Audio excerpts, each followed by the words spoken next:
are. We're back on the podcast with Kevin Wayne Johnson from the Johnson Leadership Group. And Kevin Wayne Johnson has a book called Leadership with a Servant's Heart. He's a former chief of staff for the Department of Defense, and he is all about foundational leadership. And he is all about being a leader in all those areas of life that matter, talking about family, business, community, have drive, have compassion. So we're going to find out what Kevin has accomplished, what he is all about, and what we can learn and pick up from him. So Kevin, glad to be speaking with you. Likewise. Thank you so much for the invitation. Happy to be here. And thank you so much for showing up and for giving it your all, which I'm sure we'll have a fun conversation. So if someone says, all right, this guy, Kevin Wayne Johnson, what's he about? What's the 30 to 60 second elevator pitch? What sort of value do you deliver and how are you unique? Well, I'm unique in that I'm the son of a U.S. Marine, and I'm the son of also someone who worked in the federal government for a good number of years. So I followed my mother's footsteps.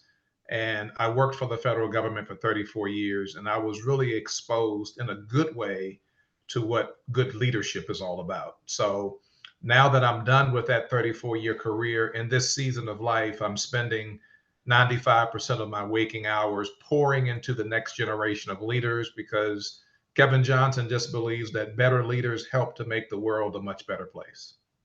I love that. So you've built up your own career and expertise and experience, and now it is that time to give back. And so with all the 34 years, I mean, over all those decades and all the things changing, like, is there anything that stands out as far as all those years of service? Is there like one particular like secret to your success or lesson or like something huge you learned from all those decades? I would say the biggest thing that I've learned is that the best leaders, either in home or in the workplace, are able to lead beyond just what they know, what's in their mind, but also being able to lead from the heart, demonstrating care, value, honor, respect, empathy, and compassion for other people. Because when it's all said and done, that's really what people are looking for. So when we can align what's in the mind, that is what we know, with what's in the heart, how we actually go about treating people, now we're really on our way to being the best type of leader. And that's what really separates what I teach and what I train and what I coach and mentor and speak about as it relates to leadership than many other leaders out there in the marketplace.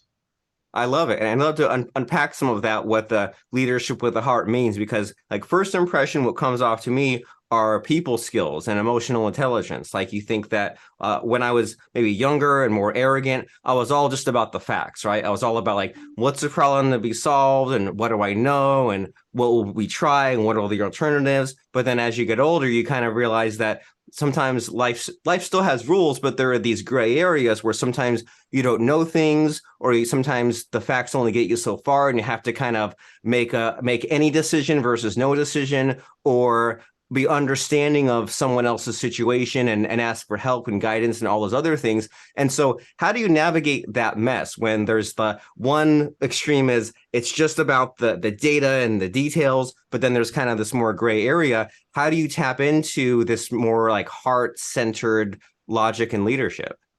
Yeah, you make a good point, and you really started the process of unpacking it very, very well. The better leaders go beyond just getting people to produce and perform. The better leaders don't just look at the human resource as a worker, someone that's there to get a check or to earn their benefits. But good leaders look at people just for who they are. We're people, and we show up with issues and concerns, situations and circumstances. So taking the time to have a conversation and dialogue with people, getting to know them, allowing ourselves the opportunity for them to get to know us. Now we're on our way to building relationships, and relationships is the precursor to trust. And once we can get to that point where we start to earn trust, mutual trust, now we can ask versus direct in order to get things done. Projects, tasks, actions, initiatives, contracts, programs, whatever it is that we may be working on as an individual, as a team, as an organization, the better leaders are able to propel their teams to be much more highly effective and their organizations based on the relationship. So it's no longer just about directing people to get something done, to be a high performer or to produce at a very high level. When we get into relationships through conversations and dialogue, people now transition to want to be at their best. They want to show up to be innovative and exercise some ingenuity and just to use their influence to be the best that they can be. So that's really the difference maker here in 2023. And as we go forward, looking at 5 different generations of people in the workplace at the same time, what used to work, it's been proven even before the pandemic that it's just not effective today. People want to have a relationship when they show up in their workplace, whatever their field might be, such that there's some relationships and there's some trust that's being built. And then people will want to perform at a high level on their own without having to be directed. Amazing. And there's so much to think about with that, just as far as there's like the scarcity mentality where you're just focused on today and you're just focused on the tasks at hand. And there's more of the abundance mentality where you do this mutual trust and respect and kind of build up the goodwill. So that way it's easier to get things done. And then also there's that feeling of, we've all been there where when we have to do a task versus when we want to do a task and when we're excited about it. And that seems like a really great thing to go for and to tap into. And also there's this concept you're mentioning here of all these different generations in the workplace. And you're making me think about when I was in a 9 to 5 and I was in my early 20s. And there was like the group of the young people, and then there was the group of the old people, and that was kind of it, right? It was like there was the early 20s, and then there was like the 45 or older, and there wasn't really much wiggle room in between, and it was really hard to break through because it didn't feel like there was much in common. But then now, when you have the young people in the workplace and the old people are living longer and working longer, like you're not even kidding. There's like these 5 different groups, and the whole us versus them, maybe that didn't even work back then, but now like it really doesn't work. So now we really have to be understanding and communicating in everyone's language. And so do you have any fun story from your travels and experiences to kind of speak to these skills that you're mentioning? Anything come to mind as far as just maybe like a problem in the workplace and then you applied your secret sauce and fixed it up? Well, there are many stories and there are many antidotes, but there is one in particular that I bring up quite a bit. I'll be very brief with it, but when I'm training frontline, mid-level, and senior level leaders, whether it's across the government or corporations or churches, academic institutions, and nonprofits, those are all the different folks that we work with. It takes me back to my last position with the federal government prior to my retirement. I served as the chief of staff at a major directorate within the Department of Defense. And we had a really, really wonderful organization of contractors, civilian, and military personnel, enlisted junior officers, flag officers, and general officers. And it was a really, really challenging, but a very, very rewarding type job, having oversight of the entire staff and all of my responsibility.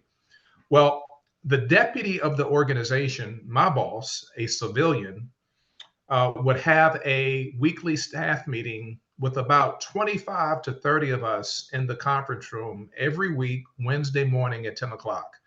And part of the staff meeting would be for him to sort of lay the lay of the land in terms of what it is we're trying to get accomplished in about 2 to 3 minutes. And then he would turn it over to each of the leaders around the conference room table to give a very short debrief on our projects and our initiatives that we're working on for the benefit of everybody in the room. I would start, and then my deputy, and then the chief operating officer, then the director of HR, and we would go around the room. And there was a Lieutenant Colonel, United States Air Force in '05, a superstar on our team, a young man who did very, very well, very diligent, very self-motivated. for some reason, there was a disagreement between the deputy and this O5. I really never really understood what the genesis of it was, but it was very apparent. And we would all give our debriefs about 3 to 4 minutes uninterrupted until it got to the O5. And for some reason, when it got to him and he's giving his updates in a very energetic, professional, diplomatic way, the deputy would cut him off before he could finish. The first time it happened, I noticed the body language around the room. No one said anything, but I could tell it made everyone uncomfortable. So, week 2, we come back again. Wash, rinse, and repeat. He kicks off the staff meeting at 10 o'clock on a Wednesday morning. We go around the conference room. We give our updates. It gets to the O5. It's time for him to give an update. And for the second week in a row, kind of unexpected, unannounced, he's going through the motion of sharing his updates, and the deputy cuts him off. So recognizing the organization that we're in and recognizing that nobody around the table would say anything, although their body language let us all know they were very uncomfortable, as the chief of staff, I had to do something because that's not good leadership. So an example of managing up is after the meeting, not in the meeting, because I don't correct publicly.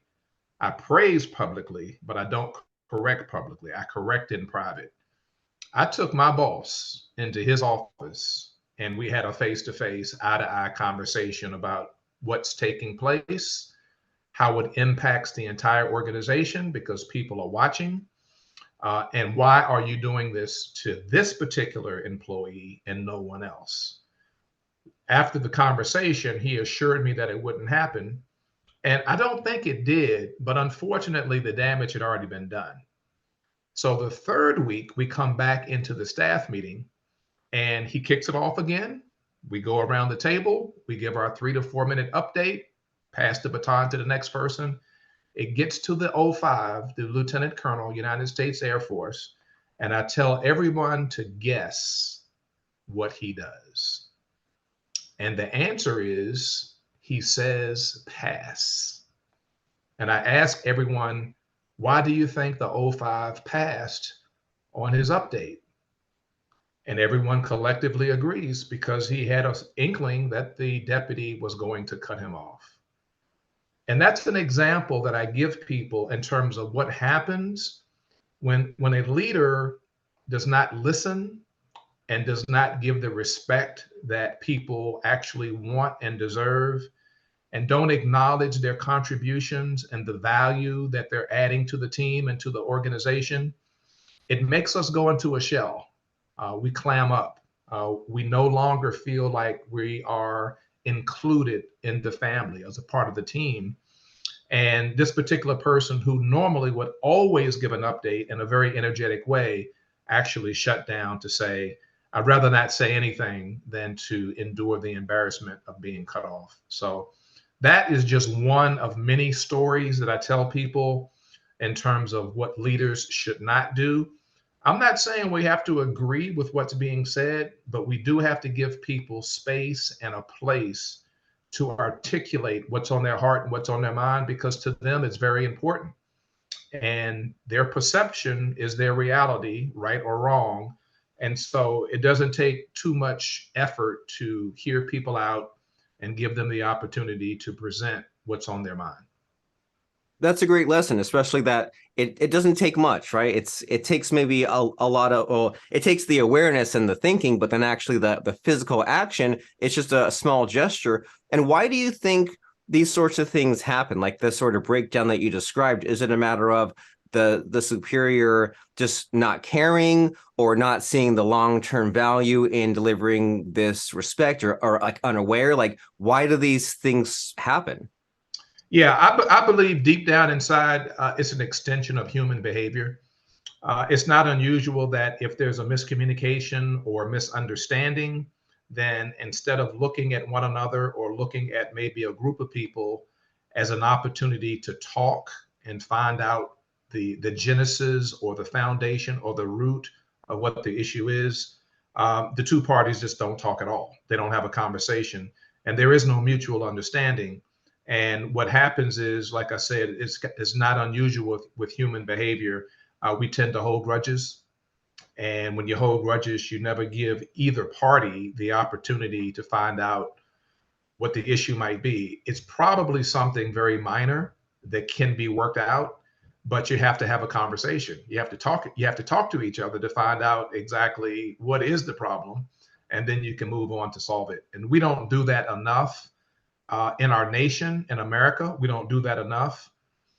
In the workplace, we don't do that enough. Even in families, we don't do it enough. Amongst friends, we don't do it enough. So I could go on and on and on, but I believe that the answer to many of the issues that we wrestle with, major and minor, can be resolved by having a conversation. I know it sounds simple and it sounds simplistic, but the truth of the matter, it is. And we tend to get in the way and make things more complicated than they should be.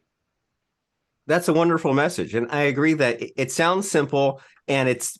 I think maybe the misinterpretation is that someone could think that it would solve the whole problem. It doesn't solve everything, but at least it gets things on the right track, right? At least it gets things started. And you always hear about when there's the different countries that are kind of at odds, like if you figure like the US or China or the US and Russia, there's always the talk of the red phone, right? Like even when these countries hate each other or there's some shady stuff going on, at least there's that phone they can pick up and like instantly talk to the other just to make sure that the nuclear missiles don't get launched or whatever. And then you're reminding me of whenever I have a difficulty, like, you think about like friends that you fell out with, it's probably for some misunderstanding and just didn't communicate. And then if me or like my spouse have difficulties, I'm thinking, okay, well, the first step is just to start communicating, and it might be a little rough or awkward or kind of go backwards a little bit before going forwards, but at least communicating, that's kind of a logical progression to go into. And it also seems like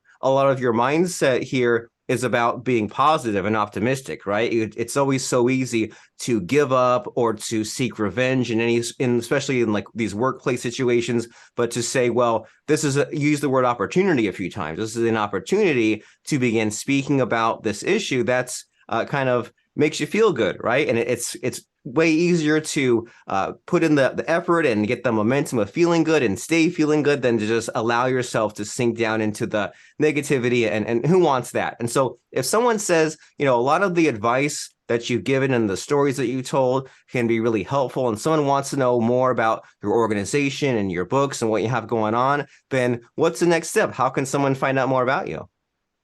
Well, the name of my business is the Johnson Leadership Group. So then, of course, the website is www.thejohnsonleadershipgroup.com. And the email address is kevin@thejohnsonleadershipgroup.com. And everything that you need to know about who we are and what we do, my team, our mission, vision, our core values, our strategic principles, the clients that we serve, all of that information is there. Our current series of books is titled Leadership with a Servant's Heart. Book number 1 was released in 2019. Book number 2 was released in 2022. We're super excited. They've been new release bestsellers on Amazon. They've earned 12 literary awards, and we always make it an effort here at the Johnson Leadership Group to respond within 48 hours of anyone's inquiry, whether it's a phone call or an email. So I would encourage all of your listeners to reach out and touch. And I always ask people, how can we help you, your team, and your organization? Fantastic. TheJohnsonLeadershipGroup.com. And you apparently have a lot of things figured out, right? As far as just the kindness and the warmth, but also that military precision and the rules, and saying like, okay, our rule is 48 hours response. And so I love things like that, of having the seriousness and the focus of just saying like, here's what we're setting out to do, and we're going to take it seriously. And we know that there are the strategy can be changed, but as far as just making a promise or having a goal, just relentlessly pursuing it. I love reading books like this, and I love hearing about this sort of thing. And so as we go to thejohnsonleadershipgroup.com, do you have any thoughts here, Kevin, as we're winding down, about a number one quote, lesson, or saying or moral that really has stood out to you over the years? Is there something kind of soundbite-ish and impactful that you really love? Yeah, as a matter of fact, something I just recently adopted and I added it to my logo, and you'll see it when you go to the johnsonleadershipgroup.com. But I want all aspiring leaders and seasoned leaders, wherever you might be on the spectrum, I want you to know better, number one. Then I want you to do better, number two. And that ultimately leads us to make sure that you lead better. So, know better is based upon what you know and what you learn, because leaders are learners. And then, based upon what you know, I want you to do better. And then ultimately, that makes you a better leader. So, lead better. That's something that I just recently adopted. I added it on to my logo because I love it so much. And I might even one day try to trademark it.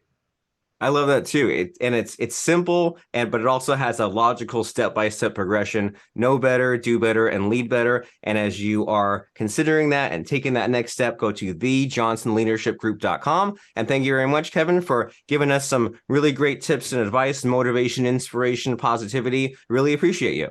All right. Thank you so much. I appreciate all that you do.